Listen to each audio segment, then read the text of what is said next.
First order of business is to allow Mr. Kelch to participate via phone. Is there a motion? Against my better judgment. Miss Daly, Miss Bryant. Welcome, Danny. Oh, yeah. All those in favor? Aye. All those opposed? Ayes have it. Next is the approval of January 4th minutes. Is there a motion? Ms. Coates, Mr. Phelan. Any questions, comments, or concerns? Seeing none, all those in favor? Aye. All those opposed? Ayes have it. Next is the informational items. Unless there's a question on those, we'll just move to receive and file those. Do I see any questions? Seeing none, we'll move into resolutions. First resolution is intergovernmental agreement and designating ordinance amendment 8 for the Peoria Urban Enterprise Zone. Is there a motion? Mr. Salzer? Mrs. Allison. Scott? Thanks, Mr. Chairman. I'm going to high-level summary, and then if there's any questions, either myself or Sally Hanley from the GPEDC, who's in the audience, will be able to answer them for you. So this is amendment number 8 to the designating ordinance for the urban enterprise zone. We have 2 enterprise zones in Peoria County, an urban and a rural. Each of those designating ordinances has an underlying intergovernmental agreement with the participating county, us, and the municipalities. In this instance, the municipalities are the City of Peoria, Village of Peoria Heights, City of West Peoria, Village of Bartonville, and Village of Mapleton. The documents that are in the packet for you and that are for your consideration do a couple of things this time. Typically, when we bring these forward, amendments 1 through 7 thus far, we're doing an amendment to the map itself. So we're either adding or deleting parcels. This year, we're also making changes to the language that relates to criteria in the designating ordinance because state statute changed during the spring session of the General Assembly last year and then was signed into law by the governor. So as you see in the agenda briefing, there was a new criteria added, and then there were some existing criteria that was amended. As it relates to the boundary amendment, there are a total of 98 parcels that are included in that. 97 of them are adds. 1 is a deletion. The adds are in parts of the City of Peoria, the City of West Peoria, the Village of Bartonville, and an unincorporated Peoria County. The deletion is within the City of West Peoria. What the enterprise zone does for businesses within the designated zone. They're afforded a variety of benefits. First, for local governments that are participating in it, and that would most typically be the county and the municipality, very rarely the school district. There is a 5-year property tax abatement on the value of the improvements made. So if it's an addition, it's not on the entire existing building, it's only on the value of those improvements. Obviously, if it's a greenfield development, then it's the entire new construction. Second, if the building materials for that construction project are purchased anywhere in the state of Illinois, the builder or the project owner has to pay the sales tax on those building materials, but that owner can fill out the appropriate paperwork and be rebated 100% of those sales taxes from the state of Illinois. And then third, there are payroll income tax credits available to the business as well. So this is one of the few tools that county governments have for economic development purposes. And one of the things that this county has had for a number of decades, early in the In the last decade, the old enterprise zones actually expired. There was new legislation that created these new enterprise zones. You actually have to apply to the state and be awarded a zone, and there were a finite number that were awarded. We were awarded 2, and we've seen quite a bit of economic activity over the course of time that has come about because of the enterprise zone. Additionally, if you recall, and you actually see it in the reports that you received and filed, we get a monthly report to this committee that shows any building activity within either one of our enterprise zones. So I have up on the screen a couple of map slides to kind of show where those where the map changes are. So I'm happy to quickly walk through those for anyone and then answer any questions.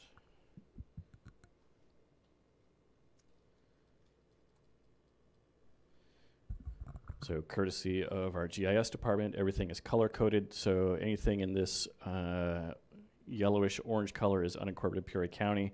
So this is up by Cat Mossville, where we're adding some land to the enterprise zone. Anything within blue here is the city of Peoria. This green area is also within the city of Peoria, or is about to be annexed into the city of Peoria, and it will be added. The brownish here is the Heights. Those are some of those properties are already in, but some of them are looking to be added. West Peoria is here. You can see the little red dot if I zoom in far enough. That is the one and only parcel that's being deleted. It's down on Farmington Road. The city's adding along some corridors as well. Again, unincorporated Peoria County out by the airport and the jail would be us. Village of Bellevue is in green. They're not adding anything this time. And then Bartonville is in the purple. So again, we've got an addition here. And then Mapleton is down here. No additions in the Mapleton area, but we've got a little bit out here. We've got some in West Peoria and along these corridors in the city. Here in the city is where things are being added. Another property down here. And then we've got this area here in the Mossville area that's being added. So those 4 screen areas are the ones being added. The other colors are the existing. Happy to answer any questions, Mr. Chairman. Questions for Scott? Member Bryant? Scott, you said which screen areas will be added and which ones will not be? I heard you just a little bit. No worries, and let's actually go to a different page that will maybe show them a little bit more easily. So within Bartonville, and so these are going to be alphabetical by the municipality's name. Where we're at, so this area here is existing. This area is added to give a point of reference. This is Airport Road. This is Garfield. This right here is Alpha Park Library, so it's just to the south of where Alpha Park Library is, off of Airport and Garfield. It's my understanding that there is an Aldi grocery store proposed for one of those properties. City of Peoria would be next. This is in the Knoxville corridor, so Knoxville is the east-west, or the north-south road. McClure is the east-west, so you see several parcels that are not currently in the enterprise zone but would be added.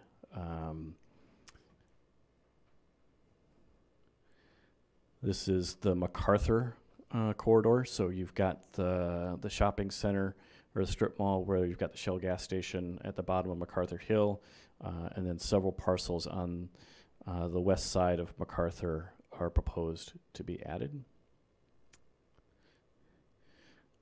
This is Medina Plains, which is, so we've got Route 6. Allen Road is on the right side of the page, north-south.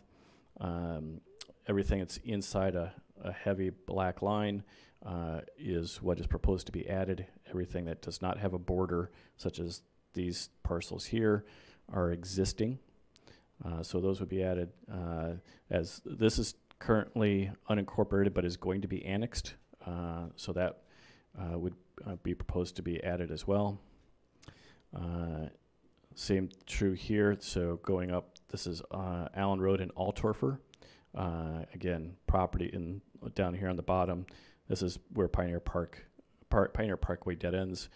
Again, these parcels are in the annexation process, so they will be added, but they'll probably be, by the time this gets approved, the enterprise zone gets approved, they may or may not be within the city, but they're in that process.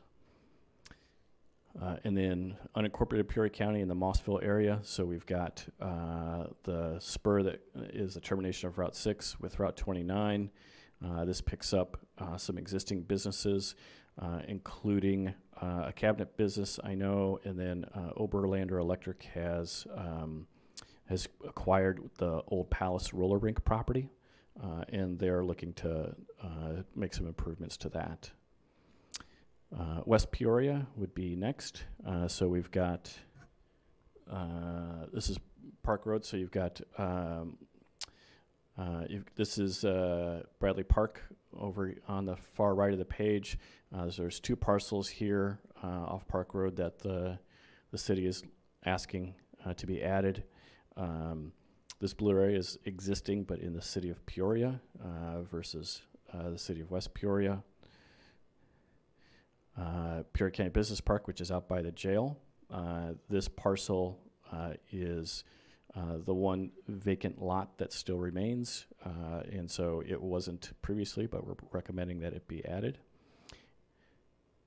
And then Bartonville, just a small sliver of land on Adams Street that is a separate parcel, but again, makes some continuity with what is existing.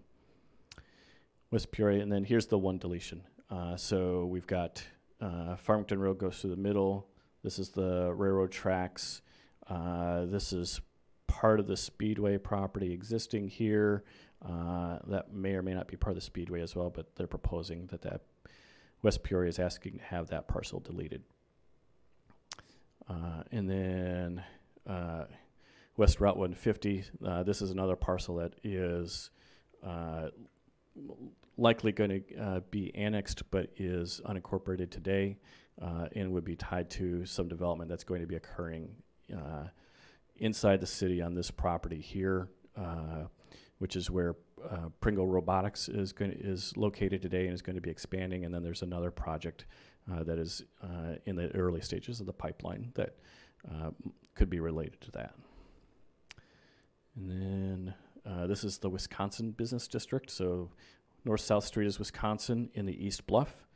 And you can see the city is proposing to add several parcels with kind of the southern boundary here being Nebraska. So this large blank area is Glen Oak. So not the park at the school. So that's high level what the changes are from a parcel standpoint. Hopefully that gives a little bit more detail and answers your question, Ms. Bryant. Are we able to get copies of these maps since they're not in our packet? Yes, we can make those available to you. Thank you.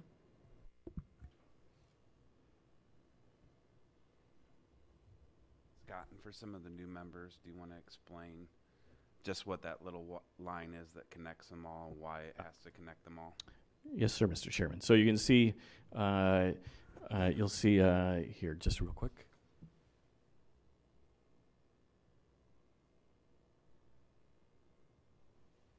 That thin blue line where I've placed the cursor.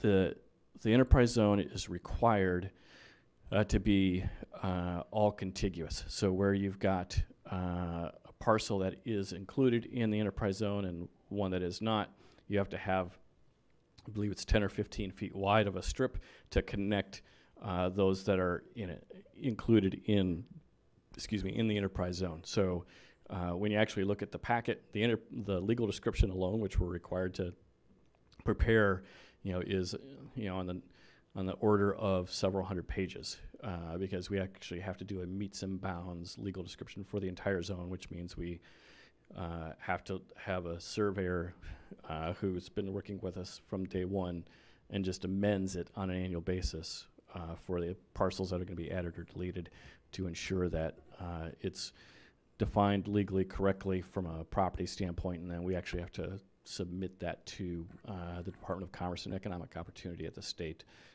who is the state agency that administers the enterprise zone program at the state level. Any other further questions before we vote? Seeing none, all those in favor? Aye. All those opposed? Ayes have it unanimously.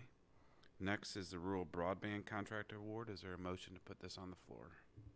Mr. Ricker, Ms. Blair. Scott? All right, thank you, Mr. Chairman. This is a little bit deeper into your packet. If you're following along at home, page 191 is where this starts in your packet. One of your stated priorities for the use of the American Rescue Plan Act dollars is rural broadband. Last year we received a grant to do the initial phase of planning for that. The recommendation that came out of that, and if you recall, members Williams, Ricker, and a third member that I'm escaping at the moment. Jennifer, that's correct. Member Allison participated in that initial planning session. One of the recommendations that came out of that was that we needed to have an engineering study done to give us detailed information as to where we do and do not have high-speed internet access for our residents in the rural areas. Working with the Greater Peoria EDC, we prepared a request for proposals. We put that out on the street. You can see by the agenda briefing and the materials that are included, the recommended respondent for those services is a company called Design 9 of Blacksburg, Virginia. They've got quite a bit of experience. Of the 7 vendors that responded, 7 submitted a response.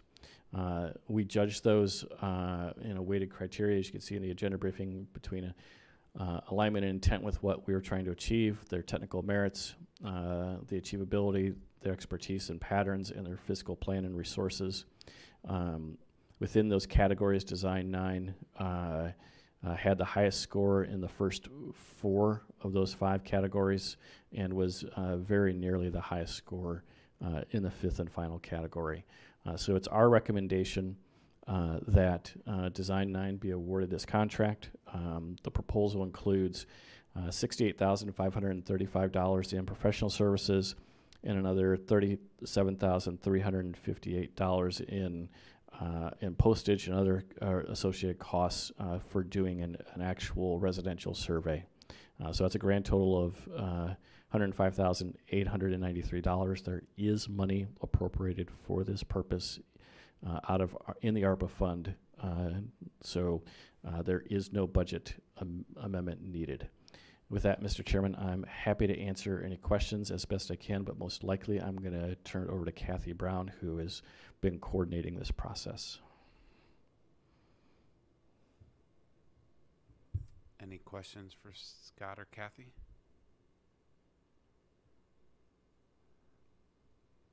All right, seeing none other than a thank you to Member Williams, Member Ricker, and Member Allison that I know spent quite a few hours on Zoom meetings listening into stuff, so thank you. Seeing no other questions, all those in favor? Aye. All those opposed? Ayes have it. Next is discussion standing committee. Coach? We had 6 resolutions that our committee dealt with.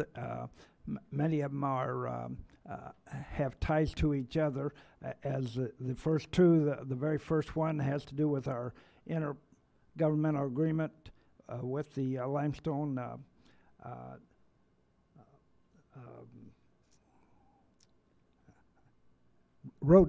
limestone road district, and that has to do with the bridge on Pfeiffer Road, which is about 5 miles west of Bartonville, and this bridge is not going to be built. I'm going to tell you right now, or I should say, rehabbed until 2025. Let me get in the right century, 2025, and we are going to probably spend about $350,000 of our bridge funds on this particular project. It is in need. It's got a structural rating of about 42.1, and it's one of the busiest bridges here in the county. So it is a very important one.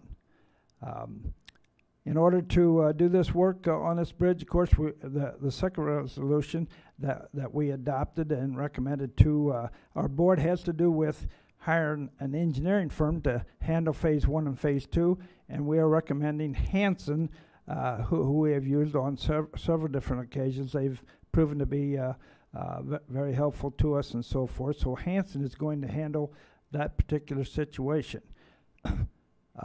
Resolutions 3 and 4 basically have to do with Duncan bridge on Duncan Road. Now what we had to do was get intergovernmental agreements with two different road districts. One was the Essex Road District, and that is in Stark County, and they actually, what we need to do is to shut down Duncan Road completely. So we are going to be using what is called Line County Road. Line County Road is in Essex, in the Essex Road District.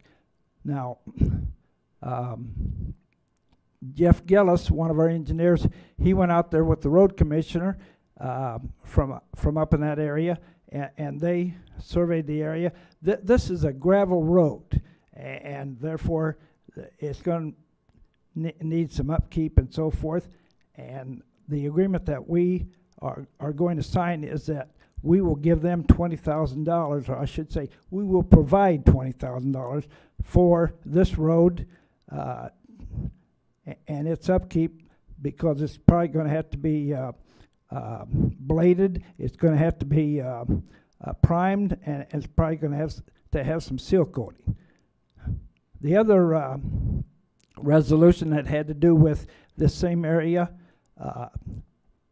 is with the Princeville Road District, and this had to do with Cemetery Road. Cemetery Road is much like the County Line Road. It too is gravel, so that means that we're going to have to do partial work on that to keep it in operation. So we agreed to provide $20,000 in that particular resolution. Now, the last two, and Danny's on the phone, I assume.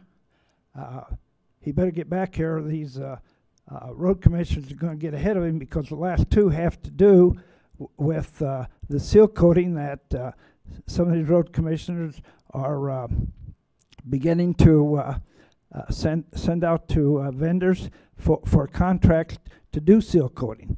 The first one is Millbrook, and Millbrook, they brought back 3 bids, and the bid that we are recommending to be accepted is from a company up in Henry, Illinois, and that is Pavement Maintenance Services. They were the lowest of the 3 bidders. And the last bid on this, the last resolution, I should say, is the one that has to do with the bid of Hollis. And Hollis, the road commissioner there got 2 different bids in, and the lowest vendor in the bidding that we are recommending is Porter Brothers. Porter Brothers is from up in Rock Falls, Illinois, And so since they were the lowest bidder, we are recommending them as well. Okay? Questions?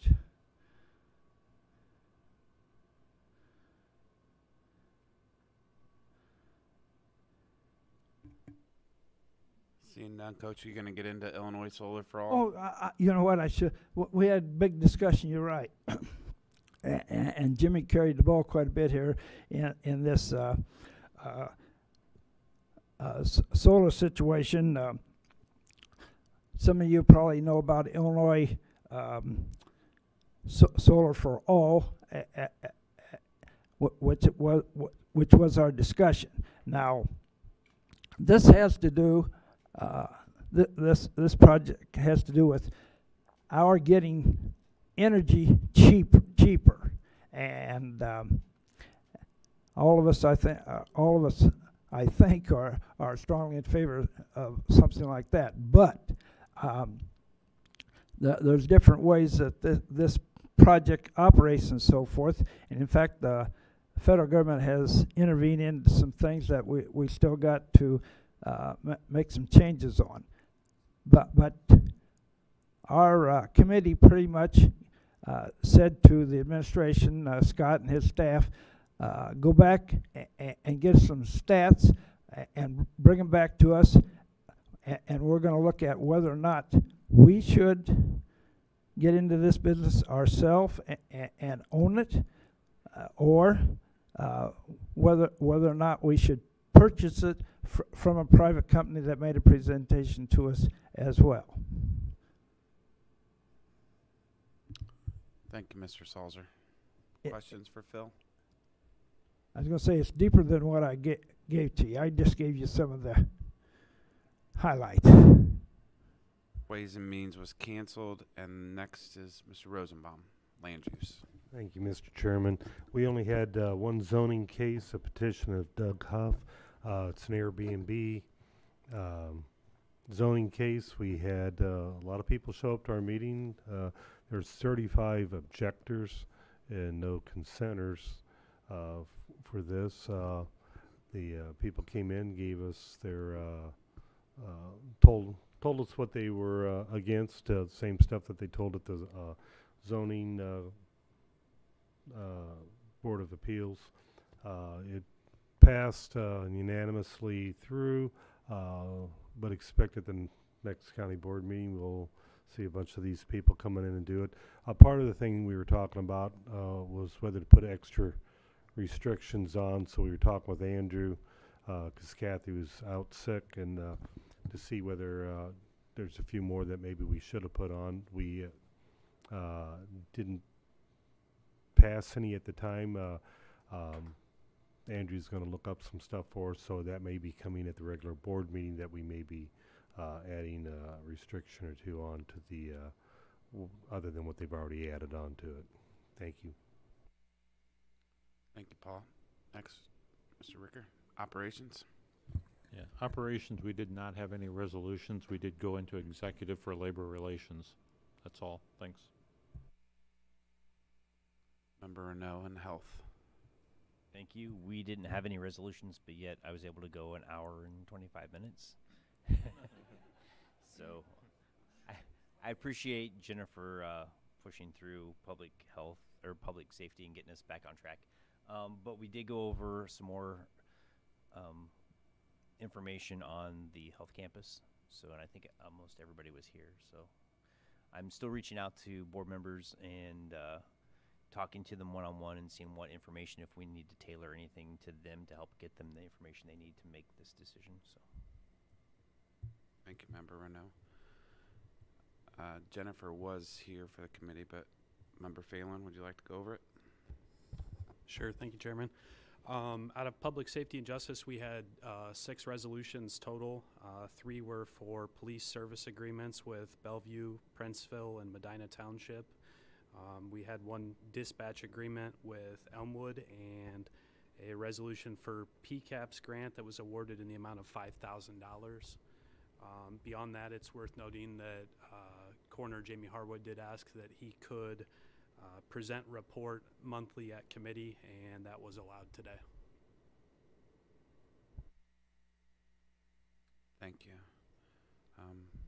Member Bryant, Finance. For finance, audit and legislative affairs, we had no resolutions today. We had discussion on appropriations and rollovers, and that was all. And then the last one was rules, but that was moved to before the next board meeting due to the fact that Chairman Williams is under the weather today. Anything under miscellaneous?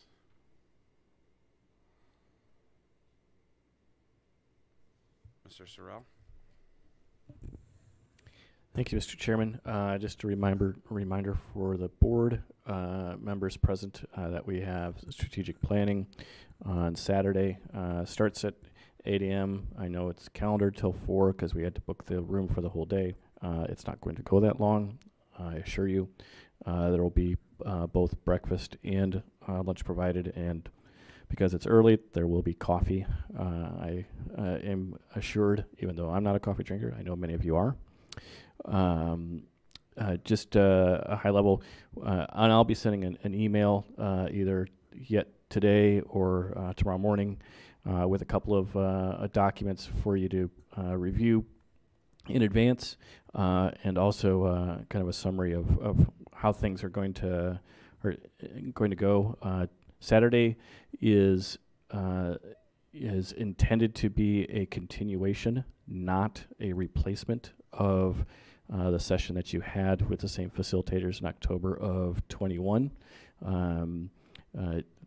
There was quite a bit of work done coming out of that session. One of the documents that I send, that I will attach to that email that I referenced, will summarize the activities that have been occurring on the 20 or so action items that came out of the facilitated session in October of 21. That was a 3-year plan, and many of them are complete. Many of them that are not complete are somewhere as a work in progress. So just for everyone's benefit, Saturday is a continuation, not a reboot of what we did in the fall of 21.